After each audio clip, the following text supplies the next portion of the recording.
Fans, right here, the world's heavyweight champion, Ric Flair. And Rick, there's always something that separates the champ from the rest of us, and I think it must be money when I look at you. There's another expression that goes something like that, but it's called, there's always something that separates the men from the boys.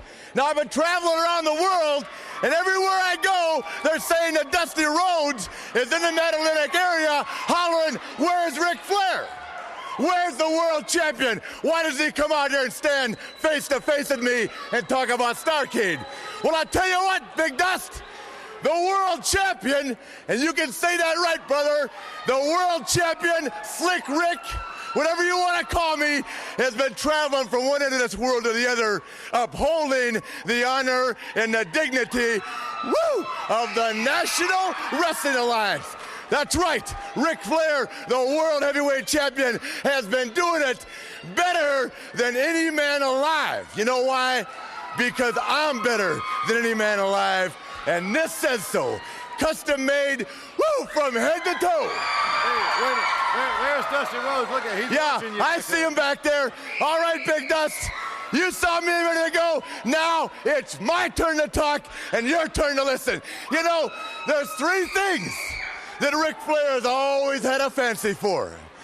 Big, long cars, fine-looking women, and lots of money in my pocket. $1 million.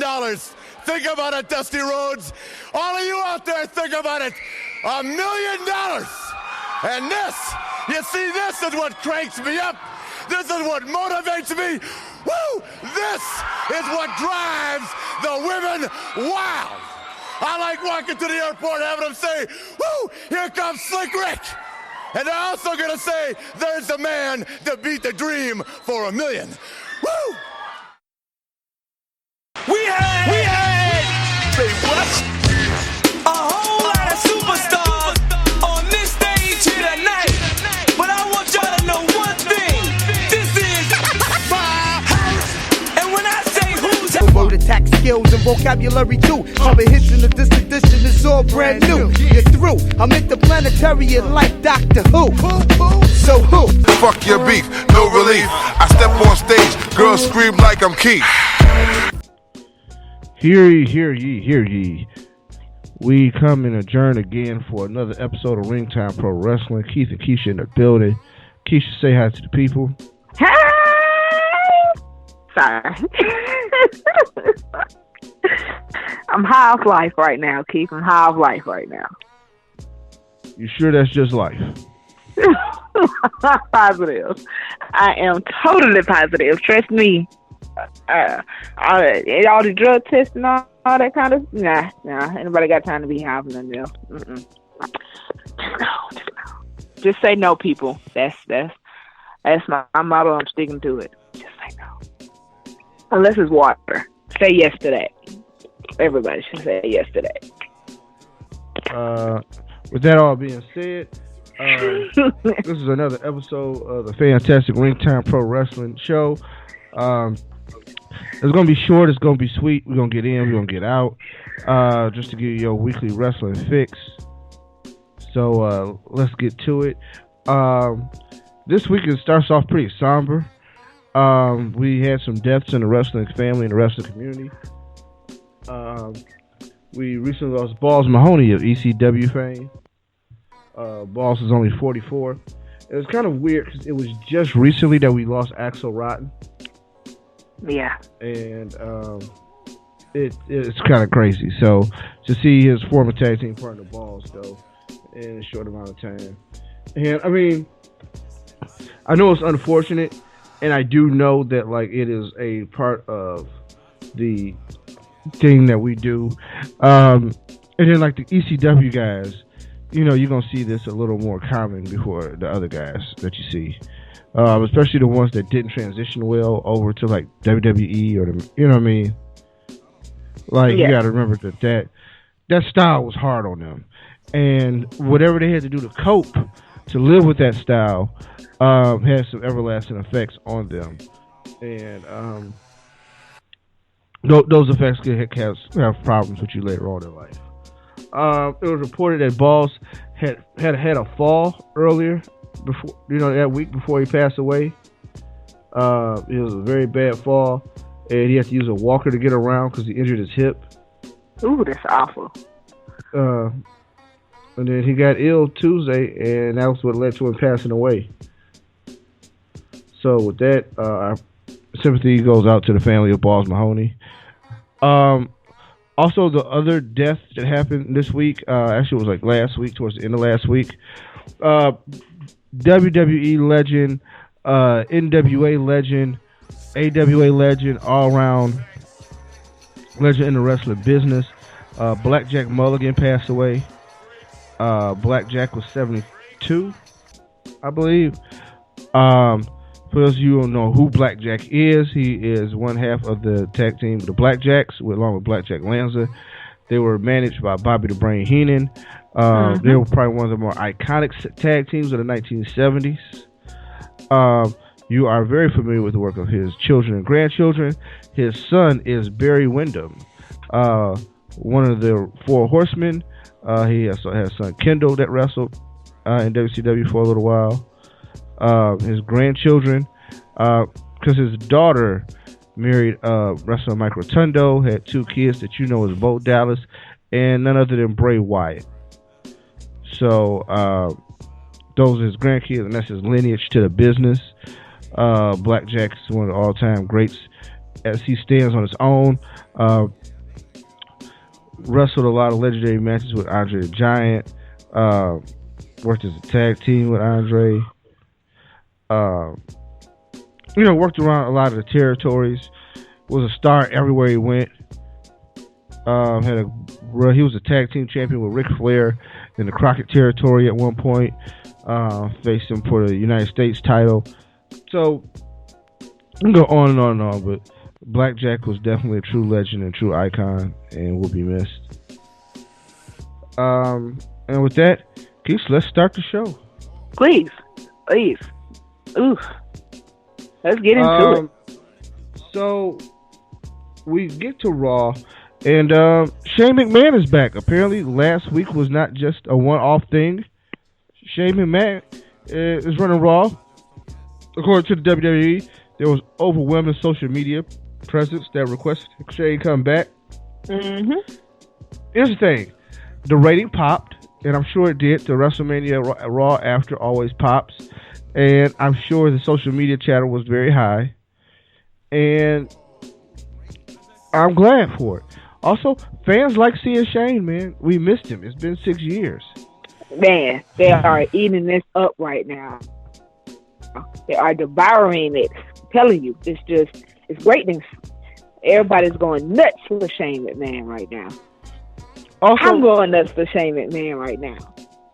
His character is perfect for what they need. Because they need to transition away from this heel authority figure kind of situation.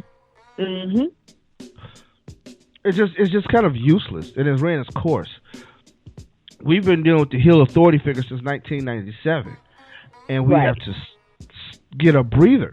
Like, it's a continuous gig since... I mean, don't get me wrong. Vince is a rock star. Vince is the biggest star his company has and has had ever. Right? Right. Stephanie is easy to unlike. Right. You very got that easy right. to boot. Right? Woo. Triple H. His best work is always as a heel. Right. He's had some good babyface runs, but it's like he had the title in 2007 and had a good run with it, but it doesn't stand out like his heel runs, right? Yeah, his most memorable runs are his heel runs. Every run with the title that he's had, every run period that he's had that I can remember, he was always in the heel position. He was. I can't. It's funny because all my favorite moments involved him being a heel. I think he works better as a heel and as a technician. If you look at his run, all right, 1999, right, where he leaves DX and joins the corporation. The corporation falls apart, and he's a man on his own, and he's trying to get to that world title. And he finally gets it, right? Right.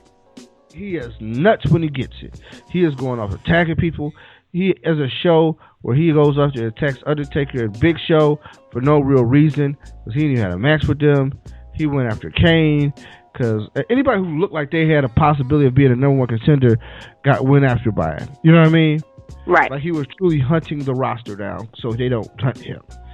And it ended up backfiring for him later, but that's the level he was at, right? Always willing to cut a deal, always willing to be slimy, whatever it took. He's done more than that, and but he's raised money.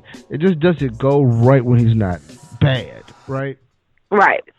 So I think that's the best thing I can say for Triple H. But Shane's presence is totally different. It's antithetical. He is the fair and balanced authority figure, which I think we miss in wrestling. To be honest with you, the authority figure as a storyline character should only be there to bring balance to the universe, right? Right. Heels are running roughshod. We need somebody to come out and enforce these rules and to say, hey, okay, look, this heel done cheated 3 times, right? Right. I being the authority figure, will use my power of commission or whatever authority that I have, and then I am going to shut down the shenanigans, right? Right. So now we shut down shenanigans. Now my babyface, who didn't want an advantage, he or she just needed all the shenanigans to stop, and now they can take their rightful place and win their match. Yes, I mean, that's my ideas, my experience with it. But like I said, Shane is a perfect antithesis of it, and it shows at the first match. First of all, he talked up the IC title and the world title enough where they both mattered that night, right? Right. Kevin Owens comes out. Perfect person to deal with, because Kevin is always heel. Kevin don't get bought into nothing. All the fans not at all. You still got it. The fans can check. Oh, Kevin, you so sexy. The fans can chant whatever they want to do. Kevin's like, bye. I think that's one of the things. I actually like Kevin Owens for that reason. For that reason alone. I swear to you, I love him for that reason. Because no matter what, he's like, okay, whatever. Look. It's about me and what I want. So, let's talk about that. Like, it ain't about you. It's about me. I don't care what they want. It is about me. Okay? Oh, that's all it's about. If you ain't talking about me, you ain't talking about nothing. That's why I like Kevin Owens. It's funny because I'm supposed to can't stand him. Yeah, whatever. I love him. He's awesome. So, just had to throw that in there real quick. Inserting things randomly. No, I completely agree. But he gets his title. He gets his IC number one contender spot against Cesaro, who since the comeback has looked amazing, man. Yeah, he has. And I like the James Bond gimmick. I like the suits and all that. He works it out, and the guy is back and ready to go. And he showed off his skills against Scott Steiner. Telling you, he's ready. And it's funny because it's funny watching him come out and rip the suit away. I'm like, really, Cesaro? This is what we doing now? But it works. It works for him. I like the fact that they could fit him in there to do that, just the way they did it. Amazing. So, hey, I'm with it. I support it. I'm going 100%. I didn't like. I guess. Is the tape on his shoulder just there because of the surgery that he had, or like does it have to be there? Because I don't like that there. Like I'm like, why is this there? Mm-hmm. Like I'm if anybody knows, I've never been an athlete in life for any. I've never played any sport other than like basketball in elementary school, so I don't know stuff. So I was very confused by the tape on his shoulder. Like, why is that there? Like, did we just gonna put tape there just to show like this is where you need to hit if you want to injure him or something? Like, what is that? I don't understand it. No, always be, it's something to show. But yeah, very good match between Owens and Cesaro. We also got announced there'll be a tag team tournament tonight. Well, Monday night. Oh, yes. We got emphasis back. Here's the thing. Why is the show's doing well? Keish, we had matches, true number one contender matches, that didn't involve the champ being involved in a number one contender match. We had matches where we care about the tag teams, and we're emphasizing that we have a deeper division in the tag teams that's going to allow us to have workable tag teams out there. And we've had some solid women's matches. Oh, also, debuting new talent and fresh ideas. What did Shay say? I'm bringing in new talent with fresh matchups. Exactly. All we've been wanting. All we've kind of been asking for. That's it right there in a nutshell. But first round of the tag team tournament, the Lucha graduates took on the Dudleyz. The Dudleyz won. They got a visit from some of our friends. But all in all, it kept calm, right? Right. Like even with the people who coming over, they're staying calm. We're not going at it in the streets. No. It stayed where it should have been, and I like the fact that they can confront each other without fighting. You know, to me, you don't need all that. You definitely don't need all that. It doesn't need to be that way. You can cut all of that. But it's good because they're going to be fresh and ready for their individual matches in the tournament as well. Did I mention Enzo and Big Cass are like awesome to me? I just want to put that out there. I like their gimmick. I like the way I've always liked how they work. So I'm a fan. Yes, 100%. After that, we saw Roman Reigns come down to the ring, and he made a statement, which is very Cena-esque. Of course. He said he don't care if you like him or don't like him. He's the man, and he's the man right here. And somebody got to come see about him. Not a League of Nations did like that. And they showed up with the remaining three members, which consist of Sheamus, Del Rio, and Rusev. They all tried to roll up on Roman Reigns, and then the Wyatt family showed up. Keish. Yeah, they did. Things got very interesting. And the Wyatts got rid of League of Nations along with Roman Reigns, and Shane was like, I never thought I'd see that, but since it happened, let's do a tag match with the League of Nations versus the Wyatts, which happens later on that night. Natty defeats Charlotte by DQ with Ric Flair in on the screw job. I was so mad, Keith. I was so mad. I'm sorry. I was pissed. That was, not only was that an incredible match, but I was just mad, man. I was pissed. I was like, oh, somebody kicked Rick in the throat. I was like, I can't, man. I can't. There is no other explanation of emotion that I can give except I was pissed. It was so ridiculous. I was mad as hell. I was like, why? I hate Charlotte. I'm sorry. Let me calm down. I need to woosah somewhere real quick because it was awful. I was just mad, man. I was like, why, man? Come on now. Damn it.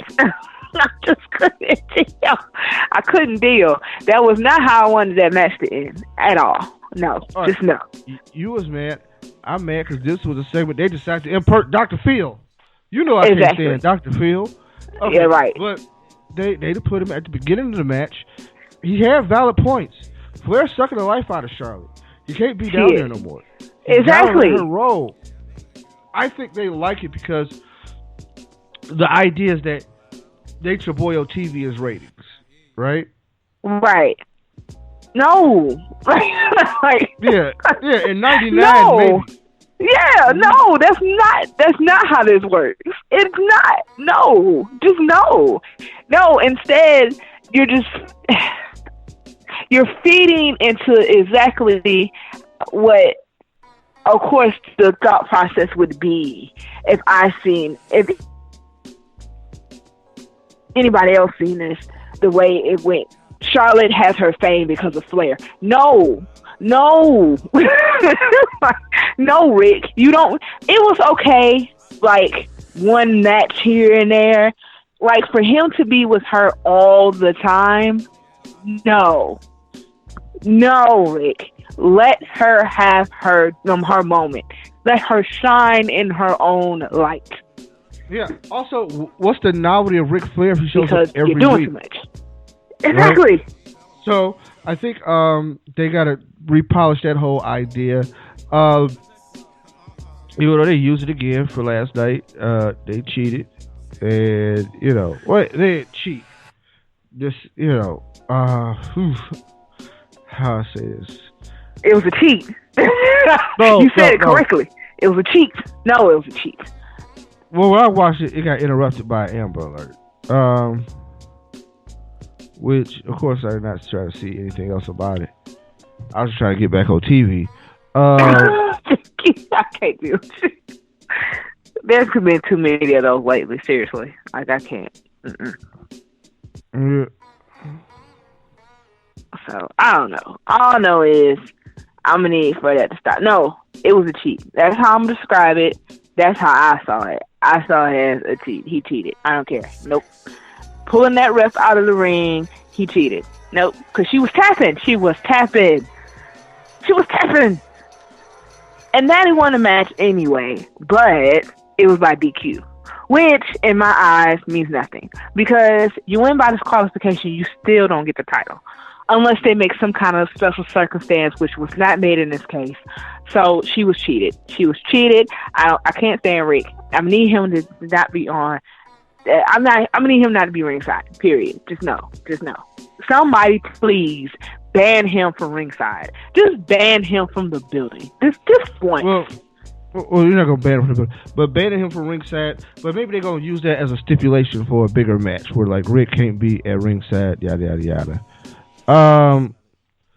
All in all, though, solid Raw. It wasn't like nothing to write home about.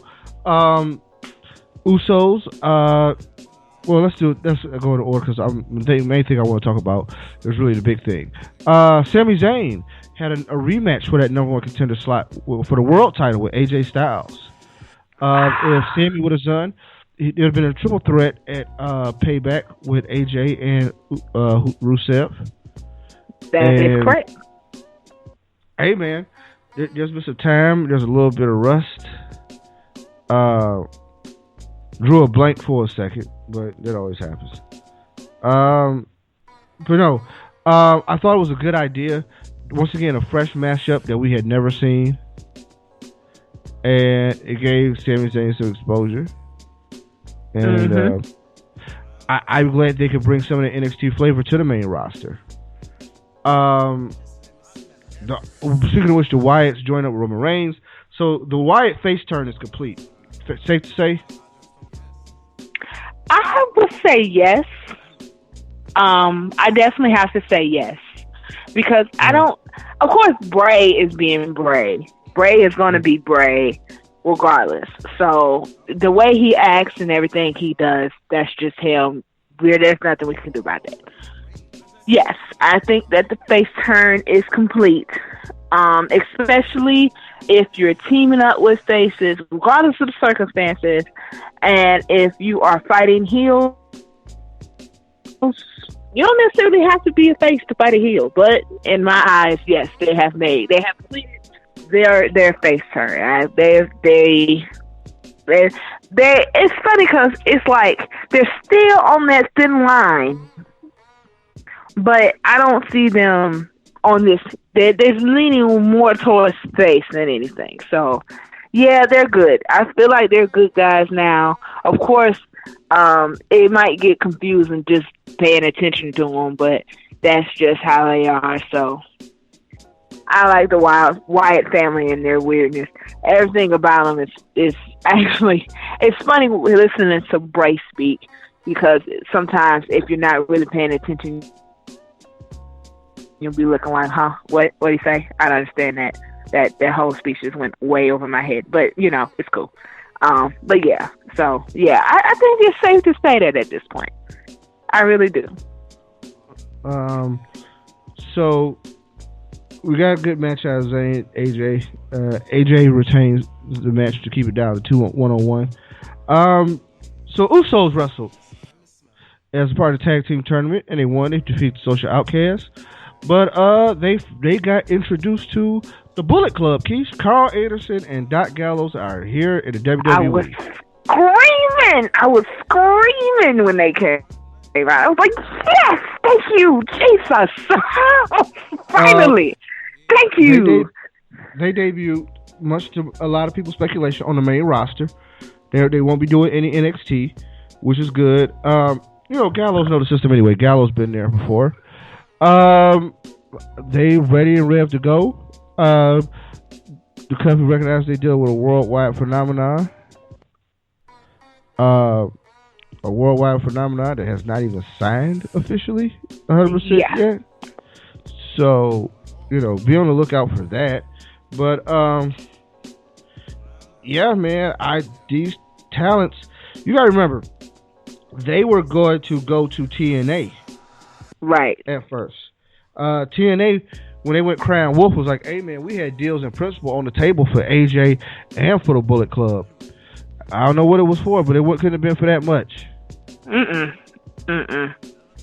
But they signed them up, and they were rocking and rolling, and it was a very brutal introduction, and I expect that they will win their first match.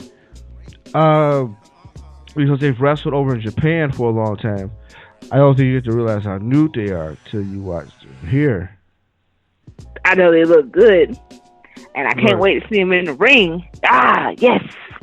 I'm too excited. Yes.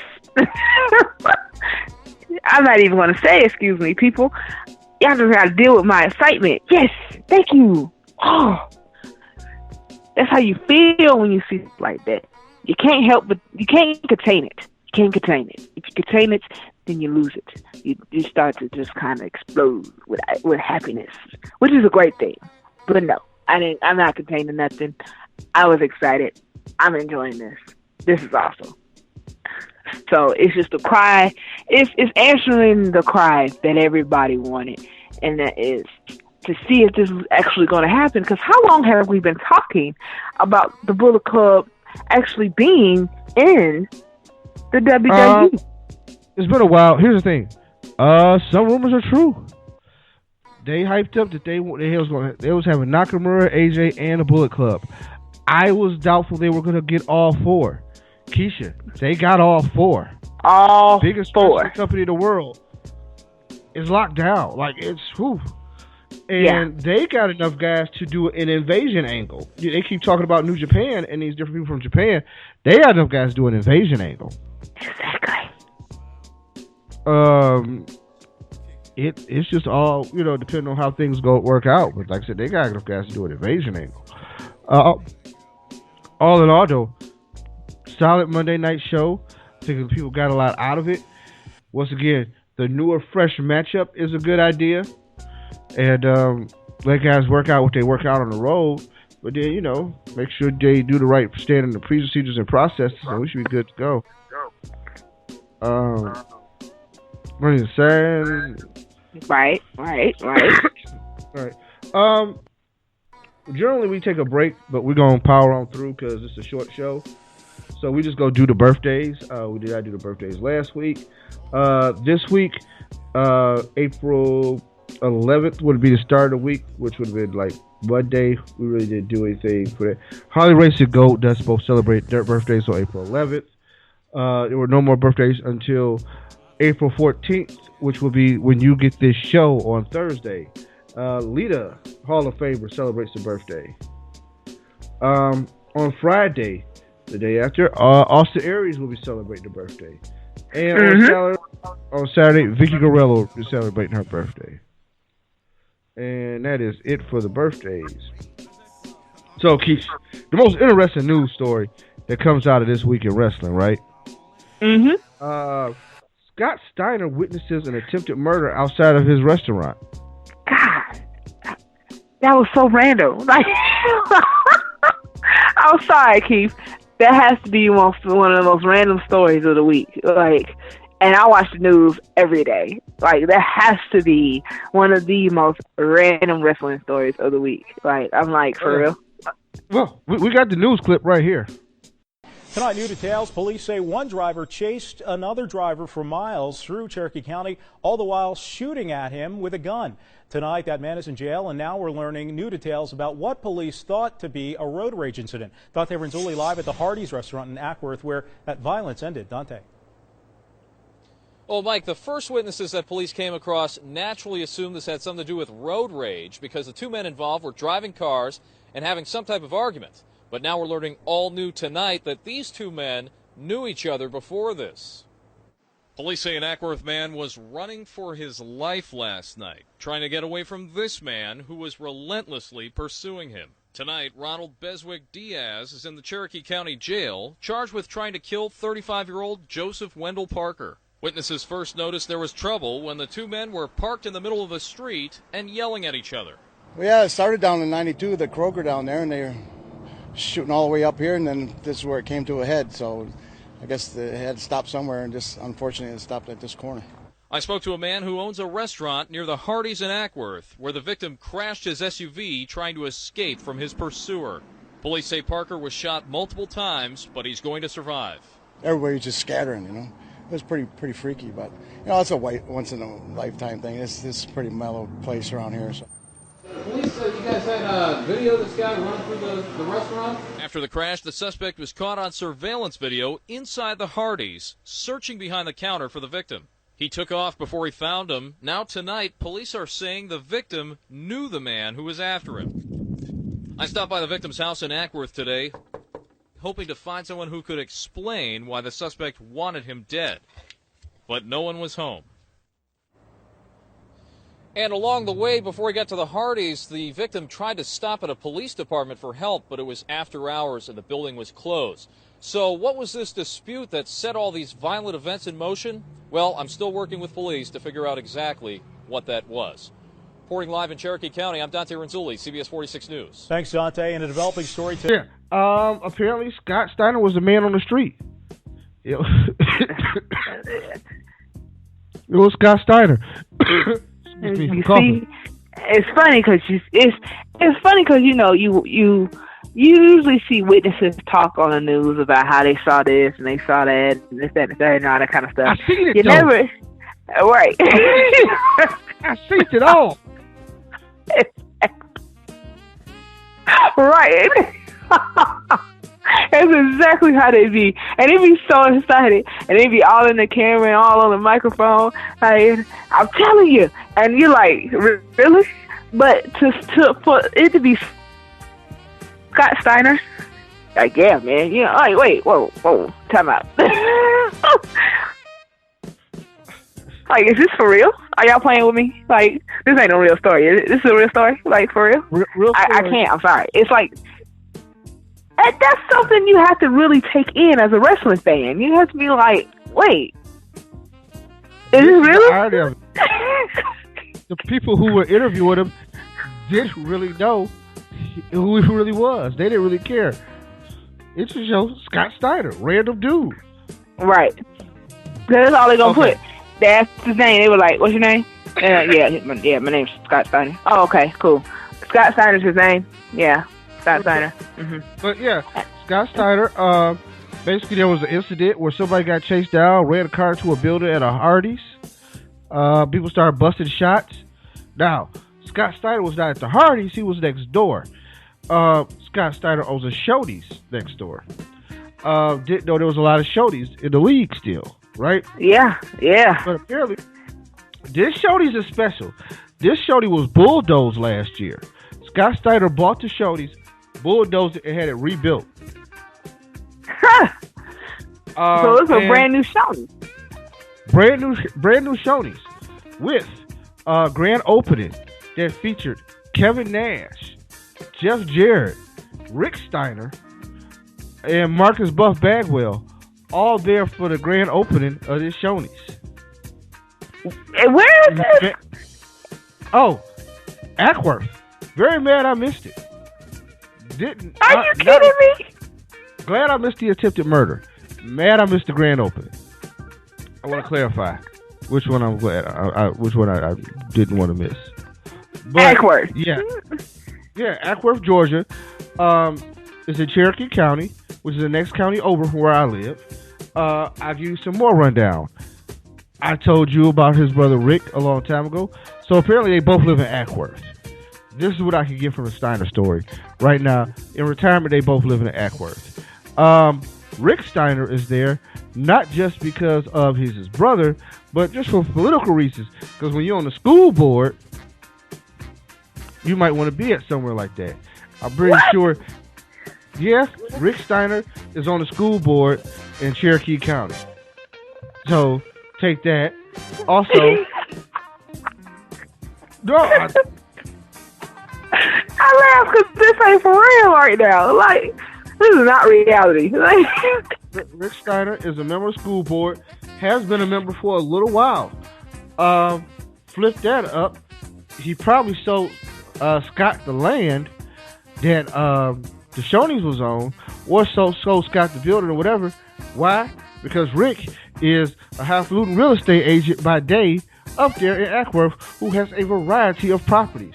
And if you happen to go to www.callricksteiner.com, you will see all of his amazing properties that he has, because he specializes in commercial real estate. He specializes in all kinds of different land deals. He can get you a house. He can help you rent a property.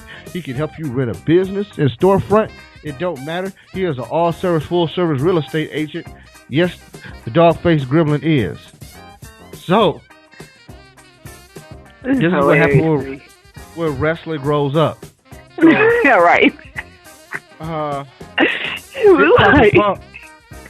Big Papa Pup. If you decide you want to work at Shoney's, Big Papa Pup could be your supervisor. I'm just saying, that is your supervisor. He owns the spot, so he's your boss's boss. You know what I mean? Like, it takes a few people to cuss out before you get to him if you got a grievance. That's crazy. It's like, yeah, so they was wrestlers, and then they became adults. It's funny because I have a running joke with my friends. Like, yeah, one day I'm gonna grow up, be an adult, and I'm gonna do adult stuff. Like, that's what I think of when we sit here and we talk about this, because it's like, wait, time out. So Rick then became this. It sounds like a very successful real estate agent, and his brother Scott owns a Shoney's, a brand new Shoney's. And he witnesses a murder. Well, attempted murder. I think I'm done for today. Like it's funny because when I heard the story, I was like, wait, this, I swear to you, Keith, I thought it was another joke. I was like, hold on, because I just had seen the one you posted on Ring Time Pro Wrestling from Cafe Bay News about about TNA relocating to a van by the river. Oh, okay. So I just thought this was another joke for today. I was like, man. But then I realized this was real, and I said, time out. I was like, I can't today. I can't take any more today. I'm good. I'm done. Okay. I'm done. To be fair, okay, that story, the TNA story was posted on Kayfabe News, which is a wrestling website that does satirical wrestling stories, right? They do jokes about different wrestlers or wrestling as a joke, right? Right. A funny one, but it's a joke. It ain't really a joke if it happens, right? Keith, shut up. No. Listen to what I'm telling you. It ain't really a joke if it happened. TNA has relocated. They are moving out of their offices. Now, this is according to Dave Meltzer and a few other people. They got an eviction notice because the money is real tight over there at TNA. I guess Big Daddy Bob is not really flowing the money down to Lil Dixie to take care of this field wrestling like she should, right? Mm-hmm. But they can't afford the dishwasher and the big plates. Wow. So yeah, that's happening with TNA. So they're not making a lot of money. So they are relocating to the Shop TNA warehouse. So the headquarters of TNA is really moving. Now, to be fair, the Shop TNA warehouse is very huge. It is huge beyond belief, and I think they can find a way to allocate some space to put the office there and to have some people there with some chairs and some desks and some phones. But yes, they are moving out of their regular offices in Nashville and they are moving into the Shop TNA warehouse. Because, right. I mean, they can't. Wow. Ah, man. Right. Man. Oh, man.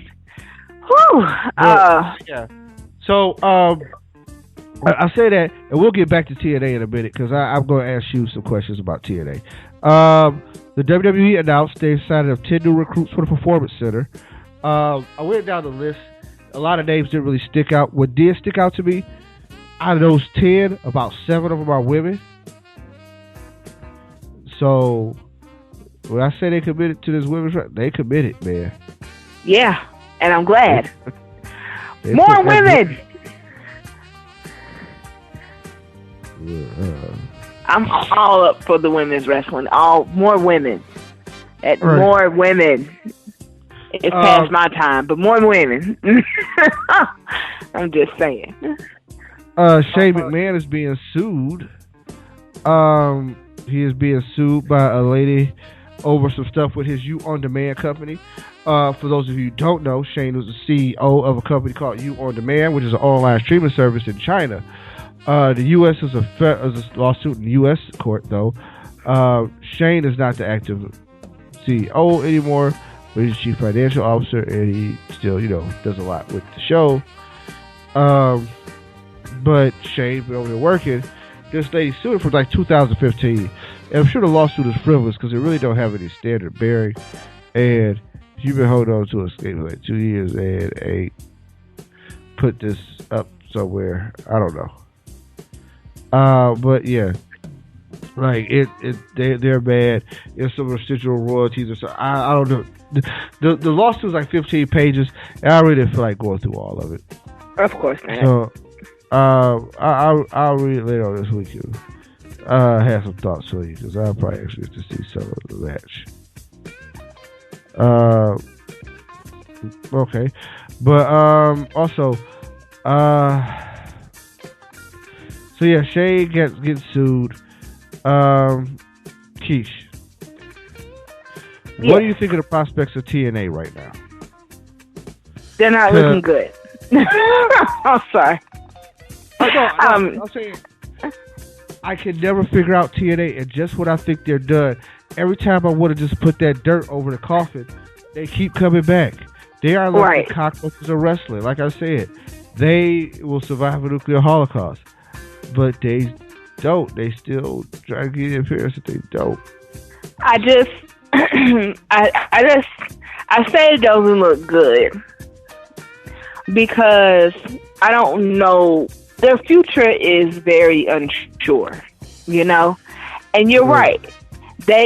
When you really think they're out, they're down and out, they come back and it's like, wow, okay. I do commend the fight. Like, I do. I applaud the fight because in my eyes, of course, you shouldn't just never just throw in the towel and be done with it. But at the same time, it don't look good. I mean, that's pretty much those pretty much the only words that I can really use to describe their state right now. It just doesn't look good. They definitely are going to keep the program going, as we both know. They're not going to stop what they're doing. They're going to keep pushing. But when some of your top stars, these are not people that you just kind of throw out in matches. These aren't folks that no one knows the names of. Some of your top stars are now with the top company. So, I mean, your very best are with the top company. So it starts to you start to see a light that's trying to, like, nah. like, what do you do when that happens? You know, and of course, you don't really want to see TNA just kind of just disappear. You know, knowing that that's not going to happen. They're not just going to just leave and be gone. But at the same time, I'm not 100% sure that anymore. Here's the thing. This is because of back of your business. They're not getting a lot of right swings from Pop TV if they're getting any at all. Right. That is the major sticking point to why they don't have the or cash like they should. Now, flip that forward. They are also don't really tour anymore for house shows because that's not lucrative for them at all. They lose money on the house show. They pre-tape, and I think they get something down in Orlando for providing that content, but that's still NXT that took over that, so I'm not sure if they even get that anymore. So you keep shrinking opportunities to get the money. But it's a lot of I mean, I want to sit here and give the it's a lot to think about speech of it's a lot to think about, but I'm pretty sure they can pull it off if they do this and they do that and that and the third and whatever. Like the state that they're in and the route that they're going right now, I can't even make those words even believable when it comes to this situation, because where they stand at this point, it would take half a miracle to even get them close to being back to where they were. So I really don't know what they're going to do. Like, I don't know what they're going to do, especially when whatever contract they have with Pop TV ends.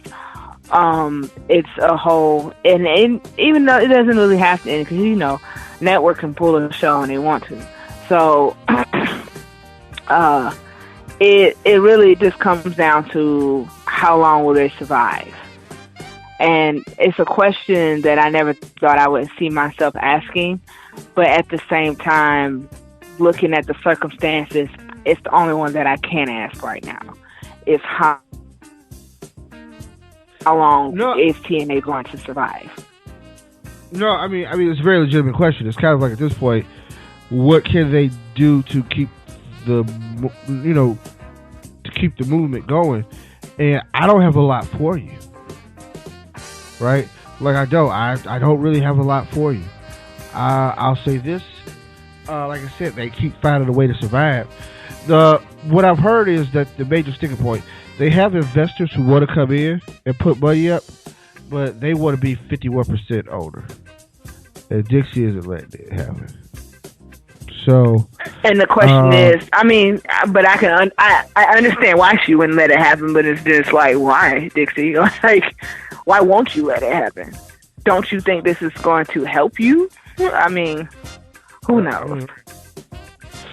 No, I mean, here's the thing. Everybody's thinking it's going to work. Dixie doesn't want to give it that 51% controller interest, which I think is going to hold them back in the future, because entrepreneurs want to have that majority stake and not being able to get it and not trusting probably the person who has the 51 to begin with. I think it's going to be crazy. Right. But all in all, we'll see how it works out. I hope the best for TNA, but this one may be too hard to come back from, right? Right. But it just might be. Yeah. With that being said, Keish, any partner shots, promos? I do. I want to give a shout out to our niece Mariah. Monday she just turned 13. God help us all. So I want to wish her a happy birthday, of course. And I also would like to wish Keith and Nicole a happy anniversary. Their anniversary is Saturday. Am I correct? It's the 16th, right? All right. With that, man, we are out. We hope you enjoyed the show, and we'll be back next week with some more Ring Time Pro Wrestling. Bye. Here is the American Dream, Dusty Rhodes. And Dusty, your fans welcome you back, man. First of all, I would like to thank the many fans throughout this country that wrote cards and letters to Dusty Rhodes, the American Dream, while I was down. Secondly, I want to thank Jim Crockett Promotions for waiting and taking the time, because I know how important it was. Starcade 85 it is to the wrestling fans, it is to Jim Crockett Promotions. And Dusty Rhodes, the American Dream, with that weight, got what I wanted. Ric Flair, the world's heavyweight champion. I don't have to say a lot more about the way I feel about Ric Flair. No respect, no honor. There is no honor among thieves in the first place. He put hard times on Dusty Rhodes and his family. You don't know what hard times are, Daddy. Hard times are when the textile workers around this country are out of work and got 4 or 5 kids and can't pay their wages, can't buy their food. Hard times are when the auto workers are out of work and they tell them go home. And hard times are when a man has worked at a job 30 years. 30 years. They give him a watch, kick him in the butt, and say, hey, a computer took your place, Daddy. That's hard time. That's hard time. And Ric Flair, you put hard times on this country by taking Dusty Rhodes out. That's hard time. And we all had hard times together. I admit I don't look like the athlete of the day supposed to look. My belly's just a little big, my hand is just a little big, but brother, I am bad and they know I'm bad. And there were 2 bad people. One was John Wayne and he's dead, brother, and the other one's right here. Nature Boy Ric Flair. The world's heavyweight title belongs to these people. I'm gonna reach out right now. I want you at home to know my hand is touching your hand for this gathering of the biggest body of people in this country, in this universe, all over the world now. Reach it out, because the love that was given me, and this time I will repay you now, because I will be the next world's heavyweight champion on this Hard Time Blues. Dusty Rhodes Tour 85.